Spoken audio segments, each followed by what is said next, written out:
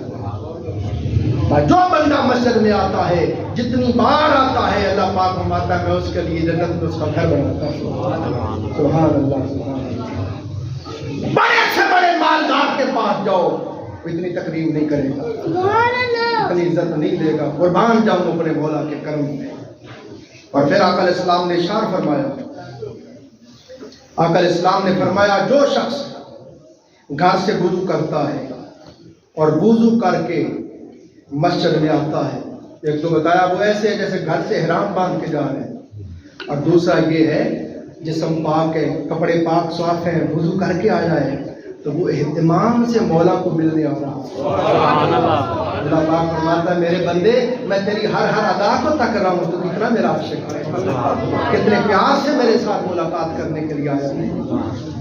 اور آقا علیہ السلام نے ارشاد فرمایا، توجہ کریں کمال بات آئی، آقا علیہ السلام نے فرمایا اللہ پاک لوگوں کے گناہوں کو دیکھتا ہے، لوگوں کے گناہوں کو دیکھتا ہے، اللہ کی ذات کو جلال آتا ہے، شرابیں پی رہے ہیں، زنا کر رہے ہیں، سود کھا رہے ہیں، ملاوٹ کر رہے ہیں، دھوکہ دے رہے ہیں، کم توڑ رہے ہیں، گناہ کر رہے ہیں، اللہ کی ذات اقدس کو جلال آتا ہے کہ میں ان کو سب ہستی سے مٹا دوں۔ مگر آقا علیہ السلام نے فرمایا جب وہ اپنے گھروں میں دیکھتا ہے کہ کئی بندے نماز پڑھ رہے ہیں، کئی بندے قیام میں کھڑے ہیں، کئی رکوع میں کھڑے ہیں، سجدے میں کھڑے ہیں، تلاوت کر رہے ہیں، درود پاک پڑھ رہے ہیں، دعا مناجات کر رہے ہیں، اللہ پاک فرماتا ہے یہ جو لوگ میرے گھروں کو آباد کر کے بیٹھے ہیں انہیں دیکھ کے میری رحمت کو حیا میں خدا کی قسم یہ شہر یہ بستیاں اس لیے قائم ہیں کہ ان میں مسجد قائم ہیں اور ان میں نماز پڑھنے والے ذکر کرنے والے ہیں۔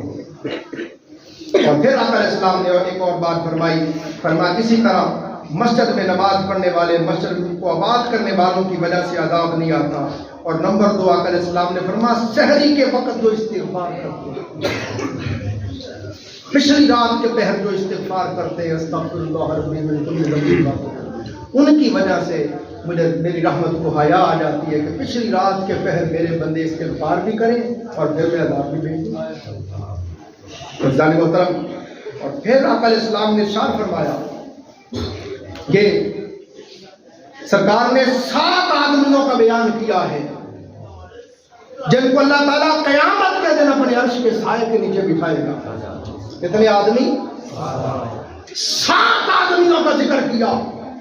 جب سورج بالکل سر پہ آ جائے گا، زمین آگ کی طرح جل رہی ہوگی، لوگ پسینوں میں ڈوب رہے ہوں گے، ہر سو نفسی نفسی کی پکار ہوگی، فرمایا اس دن جب نہ ماں بن رہی ہوگی، نہ باپ، نہ بھائی، نہ دوست، کوئی کسی کا نہیں بن رہا ہوگا۔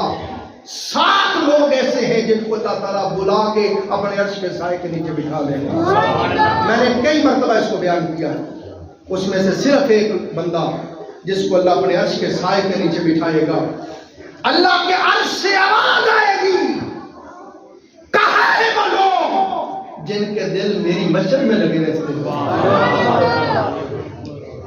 کبھی مسجد میں جا کے اذان پڑھ رہے ہیں، اہتمام سے آئے کہ اذان پڑھوں گا، تکبیر پڑھوں گا، صفائی کروں گا، جا کے تھوڑی دیر تلاوت کروں گا، تھوڑی دیر درود پاک پڑھ لوں گا. فرمایا کہاں ہیں وہ لوگ جن کے دل مسجد میں لگے رہتے تھے؟ مسجد سے چلے بھی جاتے تھے تو دھیان مسجد کی طرف ہی رہتا، گھڑی کی طرف دیکھتے رہتے، اب اگلی نماز آنے والا ہے. اور میں نے بڑے آقا اسلام نے فرمایا جو بندہ اس انتظار میں رہے کہ اب پھر نماز آ رہی ہے، میں نے جانا ہے، فرمایا خدا کی قسم وہ اللہ کی عبادت نہیں. اللہ تعالیٰ فرمائے گا کہاں ہیں وہ لوگ جن کے دل مسجد میں لگے رہتے تھے؟ کئی لوگ ہیں نا کہ دل جانے کو ہی نہیں کرتا، ہاں جی، کبھی تلاوت کرتے ہیں، کبھی ذکر کرتے ہیں، پچھلی رات میں وقت جلدی آ جاتے ہیں. ہمارے حاجی مقبول صاحب اللہ تعالیٰ ان کی بخشش فرمائے، وہ زور کی نماز پڑھنے آتے اور اثر تک نمازیں پڑھے ہی جاتے تھے، مغرب کے بعد پڑھے جاتے. بھائی صاحب کیا کرتے؟ میں ساری قضائیاں ادا کرتا تھا، نماز سے بہت محبت ہو گئی. سمجھے؟ تو جن لوگوں کے دل مسجد کے ساتھ جڑے ہوئے ہیں، مسجد سے محبت کرتے ہیں، دل لٹکے ہوئے مسجد کے ساتھ، اللہ کی طرف سے آواز آئے گی کہاں ہیں وہ لوگ جن کے دل میرے گھر میں لگتے تھے؟ کئیوں کے بازار میں لگتے ہیں، گندی مجلسوں میں لگتے ہیں، اور کئیوں کے دل اللہ کے گھر میں لگتے ہیں. ایک بار بتا دی کہ یہ خدا کی سب سے پسندیدہ جگہ ہے، اللہ کی سب سے محبوب جگہ ہے، جہاں ہر وقت پوری ملائکہ ہوتے ہیں. یہ جنت کے باغوں میں سے باغات ہیں، یہاں پہ ذکر و اذکار کرنا ایسے جیسے جنت کے پھل کھانا ہے. ساتھ بتا رہا ہوں، آقا علیہ السلام نے فرمایا اللہ پاک کے عرش سے آواز آئے گی کہاں ہیں وہ لوگ جن کے دل مسجد کے ساتھ جڑے رہتے تھے؟ لوگ کھڑے ہوں گے، اللہ پاک کہے گا آ جاؤ تم میرے عرش کے نیچے آ جاؤ. اور آقا علیہ السلام نے فرمایا نمازیوں کی مہمان نوازی یوں بھی ہوگی جو مسجدوں کو آباد کرنے والے ہیں، جو مسجدوں کو روشن کرنے والے ہیں، مسجدوں میں آ کے نماز پڑھنے والے ہیں. حضور علیہ السلام نے فرمایا اللہ پاک جنت میں دسترخوان بچھا کے اوپر جنت کے کھانے لگا کے اپنے ہاتھوں سے کھلائے گا. اے دنیا میں میرے گھروں میں آنے والوں، یہ آج تمہاری مہمان نوازی ہے. تمہاری مہمان نوازی ہے. اب یہ آپ کی مرضی ہے آپ مسجد آئیں یا نہ آئیں. میرا کام تو ہر چیز آپ کے اوپر کھول کھول کے بیان کرتے ہیں. آپ جب بھی تشریف لاتے ہیں میں صمیم قلب سے آپ کا شکریہ ادا کرتا ہوں، اور دو ڈھائی گھنٹے آپ کی خدمت میں عرض کرتا ہوں، سمجھانے کی کوشش کرتا ہوں. اگر اب بھی آپ نہیں نمازی بنتے اور مسجدوں کو آباد نہیں کرتے تو کسی سے پوچھنے کی ضرورت نہیں، آپ خود دیکھ لیں آپ کس مقام پہ کھڑے ہیں. یہ سوائے بدبختی کے اور محرومی کے اور کچھ نہیں ہے.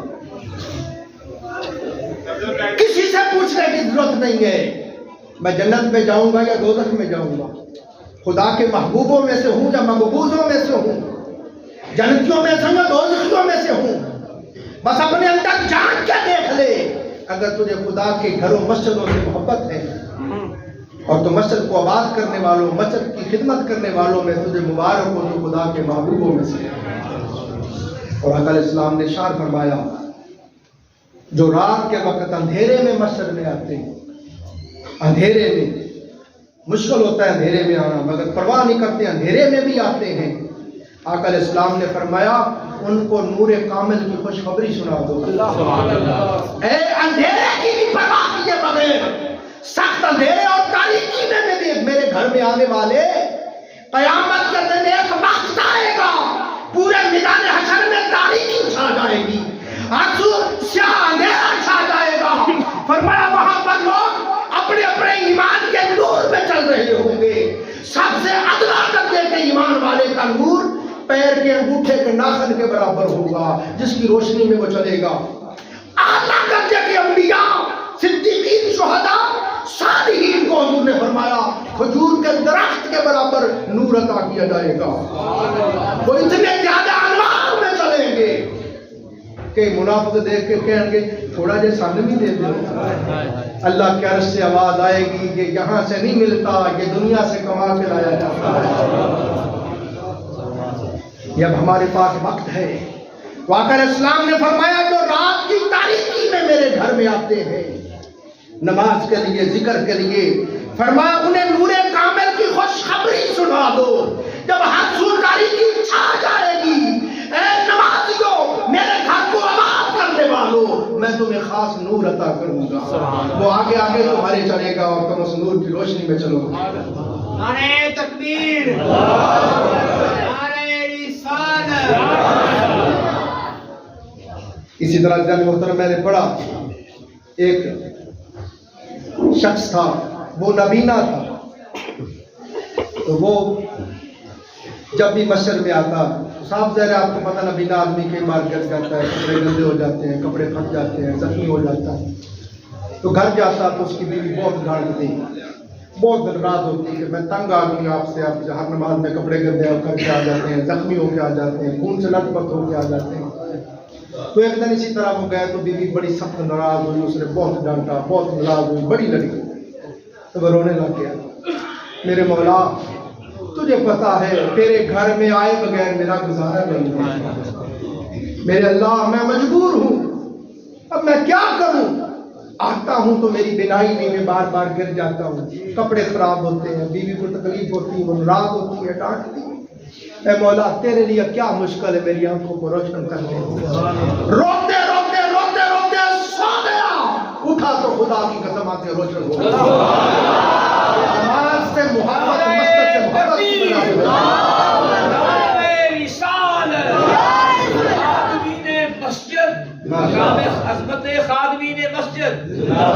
اسی طرح رسول اللہ علیہ السلام کے ایک صحابی تھے ام مکتوم, وہ نبینا تھے. انہوں نے آقا علیہ السلام سے سوال کیا. یہ ان لوگوں کے لیے لمحہ فکریہ ہے جو جان بوجھ کے دکان میں نماز پڑھ لیتے ہیں, جان بوجھ کے گھر میں نماز پڑھ لیتے ہیں, بیٹھے رہتے ہیں, موبائل پہ لگے رہتے ہیں, ٹی وی پہ لگے رہتے ہیں, باتوں میں لگے رہتے ہیں, اور نماز کا وقت گزر جاتا ہے, پھر گھر نماز پڑھ لیتے ہیں. یہ نماز منافق کی نماز ہے. تو اس صحابی نے عرض کی یا رسول اللہ لجپال آقا آپ جانتے ہیں میں نبینا ہوں, مجھے آنے میں بڑی مشکل ہوتی ہے, مجھے لانے والا بھی کوئی نہیں, لے جانے والا بھی کوئی نہیں, تو مجھے آتے ہوئے آقا بڑی دقت ہوتی ہے, بڑی تکلیف ہوتی ہے. تو حضور آپ اجازت فرما دیں میں گھر میں نماز پڑھ لوں. تو آقا اجازت ہے میں گھر میں نماز پڑھ لیا کروں. آقا علیہ السلام نے فرمایا اذان کی آواز تیرے کانوں میں آتی ہے؟ عرض کی جی آقا آتی ہے. فرمایا پھر تمہیں کیسے اجازت دی جا سکتی ہے کہ گھر میں نماز پڑھ. یہ دل میں لکھ کے لے جانا, جو لوگ مسجد کو آباد کرتے ہیں, ایک تو خدمت سے کیا, نماز کے ذریعے جو مسجد کو آباد کرتے ہیں, یہ اللہ کا گھر ہے, یہ اللہ کا گھر خوش ہو کے اس کو دعا دیتا ہے یا اللہ اس نے مجھے آباد کیا تو اس کے گھر کو آباد کر دے. اور جو لوگ اللہ کے گھر میں نہیں آتے, مسجد کو آباد نہیں کرتے, مسجد سے محبت نہیں کرتے, کملی والے آقا نے فرمایا مسجد بد دعا دیتی ہے. اس سے بڑی بات کیا بتاؤں, تاجدار کائنات جو سراپے رحمت تھے, جو وما ارسلناک الا رحمۃ للعالمین ہے, جن کو اللہ نے سراپے شفقت بنایا, سراپے رحمت بنایا, وہ کملی والے آقا بے نمازیوں سے اتنے ناراض ہوتے کہ ایک دن حضور نے فرمایا میرا جی چاہتا ہے جو مسجد میں نہیں آئے میں لکڑیوں کا گٹھا لے لوں اور جا کے ان کے گھر کو آگ لگا کے راہ کر دوں, جلا. آقا علیہ السلام نے اس قدر ناراضگی کا اظہار کیا کہ جو لوگ مسجد میں نماز کے لیے نہیں آئے. پھر آپ دیکھیں, بس جلدی مکمل کر دوں گا, پھر آپ دیکھیں جو لوگ جس طرح میں نے آپ کے سامنے مسجد بنانے والوں کا ذکر کیا, مسجد کو روشن کرنے والوں کا ذکر کیا, مسجد کی صفائی کرنے والوں کا ذکر کیا, ایک ذکر رہ گیا جو مسجد میں چٹائی بچھاتے ہیں, جو مسجد میں آپ زمین صاحب بیٹھے ہیں قلین بچھاتے ہیں. آقا علیہ السلام نے فرمایا جب تک وہ چٹائی وہ قلین بچھا رہتا ہے 70,000 فرشتوں کو رب کھڑا کر دیتا ہے, اس بندے کی بخشش و مغفرت اور بلندی درجات کی دعا مانگتے ہیں. سبحان اللہ. اب اسی طرح آپ کے سامنے تھوڑا میں ذکر کر رہا ہوں, جو لوگ نماز پڑھاتے ہیں, جو مسجد میں اذان پڑھتے ہیں. آپ دیکھیں عزیزان محترم, ساری دنیا کے شہنشاہ اور بادشاہ اور وزراء اور صاحبان مال اور صاحبان عہدہ و منصب جمع ہو جائیں، جو مصلی رسول پہ کھڑا ہو کے نماز پڑھانے والا امام ہے، یا جو منبر رسول پہ بیٹھ کے حضور علیہ السلام کی تعلیمات پڑھانے والا عالم ہے، بڑے سے بڑے مال والا، بڑے سے بڑے عہدے اور منصب والا، اس امام اس عالم کے قدموں کی گرد کے برابر نہیں ہو سکتا۔ کیوں؟ کہ دنیا میں اس سے بڑا کوئی منصب ہی نہیں ہے مصلی رسول پہ کھڑا ہوا۔ یہ مصلی تاجدار کائنات کا مصلی ہے، یہ امام الانبیاء کا مصلی ہے، یہ حبیب کبریا کا مصلی ہے۔ تو جس کو اس مصلی پہ کھڑے ہونے کی سعادت ملی ہے، سوچو اس کی شان کتنی بلند ہوگی۔ امام نماز پڑھاتا ہے، آپ غور کریں، بڑے سے بڑے مرتبے والا ہو، پیچھے کھڑا ہے، امام کے قدم ہوتے ہیں، اس کا سر ہوتا ہے۔ پھر آپ دیکھیں، بڑے سے بڑا بادشاہ ہو، بڑے سے بڑا طاقتور ہو، بڑے سے بڑا منسٹر ہو، وہ امام کے پیچھے کھڑا ہو کے نماز پڑھتا ہے۔ وہ یہ نہیں کہتا کہ میں وزیر اعظم ہوں، میں آگے کھڑا ہوں۔ بات سمجھ رہے ہیں؟ یہ ایسا منصب ہے۔ پھر عزیزان محترم، آقا علیہ السلام نے ارشاد فرمایا، جو بندہ کسی مسجد میں، توجہ ہے نہیں، جو بندہ کسی مسجد میں 7 سال مسلسل امامت کروائے، کتنی دیر؟ ایک ہی مسجد میں 7 سال امامت کروائے، الحمدللہ ثم الحمدللہ، مجھے یہاں 28 سال ہو گئے۔ میں نے سب سے پہلے یہاں پہ نماز پڑھانی شروع کی اور 28 سال ہو گئے یہاں پہ پڑھا رہا ہوں۔ نعرہ تکبیر، نعرہ رسالت، نعرہ حیدر۔ اور میرے دل کی تمنا ہے کہ میں نماز پڑھا رہا ہوں، میرا سر سجدے میں اور میری موت، یہ میرے دل کی تمنا ہے۔ میں اللہ کے حضور التجا کرتا ہوں، دعا مانگتا ہوں۔ تو فرمایا جو بندہ صرف 7 سال مسلسل ایک ہی مسجد میں نماز پڑھائے، آقا علیہ السلام نے فرمایا اس پر جنت واجب ہو جاتی ہے۔ اور پھر آقا علیہ السلام نے حکم دیا، جو مؤذن کسی مسجد میں 40 سال اذان پڑھے، اللہ کی رضا کے لیے 40 برس اذان پڑھے، فرمایا اس پر بھی جنت واجب ہو جاتی ہے اور بغیر حساب کتاب کے وہ جنت میں جائے گا۔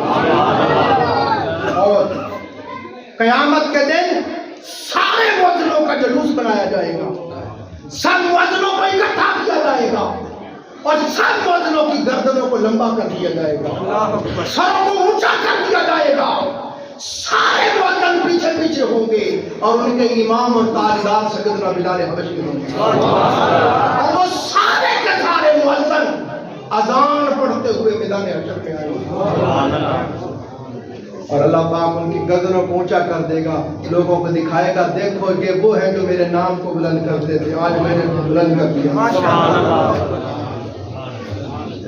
اور استاد علامہ غلام سعید صاحب حدیث لائے اپنی سند سے، وہ فرماتے ہیں کہ جو بندہ مسجد میں اذان پڑھتا ہے، جس طرح انبیاء علیہ السلام کے لیے فرمایا، حضور صاحب سلطان بہو رحمۃ اللہ علیہ نے نور الہدیٰ میں لکھا ہے کہ انبیاء علیہ السلام کے جسم پر اللہ نے مٹی کو حرام قرار دے دیا کہ ان کے جسموں کو کھائے، انما حرم علی الارض ان تاکل اجساد الانبیاء فرحمۃ اللہ علیہ، میں اللہ کے نبی زندہ ہیں، ان کو رزق دیا جاتا ہے اور مٹی پر ان کو کھانا حرام قرار دے دیا گیا ہے۔